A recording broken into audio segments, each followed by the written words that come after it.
রাজধানীর গুলশানে বিএনপি ভারপ্রাপ্ত চেয়ারম্যান তারেক রহমানের চলন্ত গাড়িবহরে এক নাটকীয় ও রহস্যজনক ঘটনা ঘটেছে। চলন্ত অবস্থায় তার গাড়িতে একটি সাদা খাম কায়দা করে স্কচ টেপ দিয়ে লাগিয়ে দ্রুত পালিয়ে গেছে এক মোটরসাইকেল আরোহী। গত বুধবার রাতের এই ঘটনায় গুলশান থানায় সাধারণ ডায়েরি করা হয়েছে। তবে খামের ভেতরে কি ছিল তা নিয়ে এখনও ধোঁয়াশা কাটেনি।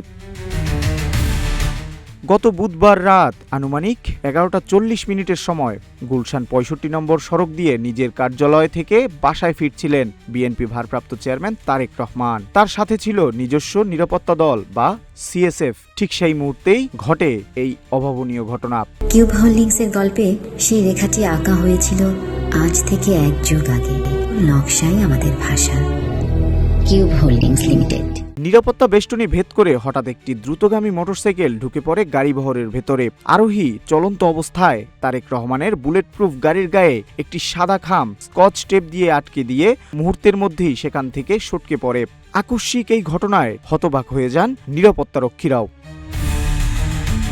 এ বিষয়ে গুলশান থানার ভারপ্রাপ্ত কর্মকর্তা রাকিবুল ইসলাম জানিয়েছেন, একটি সাদা রঙের হিরো হাঙ্ক মোটরসাইকেলে একজন আরোহী এসে এই কাজ করেন। সিসিটিভি ফুটেজে দেখা গেছে মোটরসাইকেলটি 65 নম্বর সড়ক হয়ে আমেরিকান ক্লাবের দিকে চলে যায়। তবে ফুটেজ খুব একটা স্পষ্ট না হয় আরোহীকে এখনও শনাক্ত করা সম্ভব হয়নি।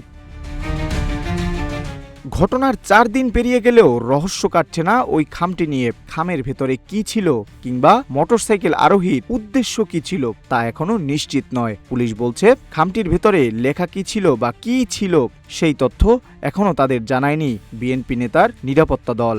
গুলশান বিভাগের উপকমিশনার ডিসি রওনক আলম জানান, বিষয়টি গুরুত্বের সাথে তদন্ত করা হচ্ছে।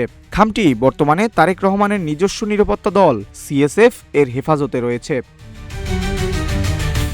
দেশের অন্যতম প্রধান রাজনৈতিক দলের শীর্ষ নেতার নিরাপত্তা বলয় ভেঙে এভাবে খাম লাগিয়ে দেওয়ার ঘটনায় জনমনে প্রশ্ন উঠেছে, এটি কেবলই কোনো বার্তা পৌঁছানোর চেষ্টা নাকি এর পেছনে অন্য কোনো উদ্দেশ্য ছিল তা নিয়ে চলছে তদন্ত। এস এম আমিনুল ইসলাম, রূপালী বাংলাদেশ।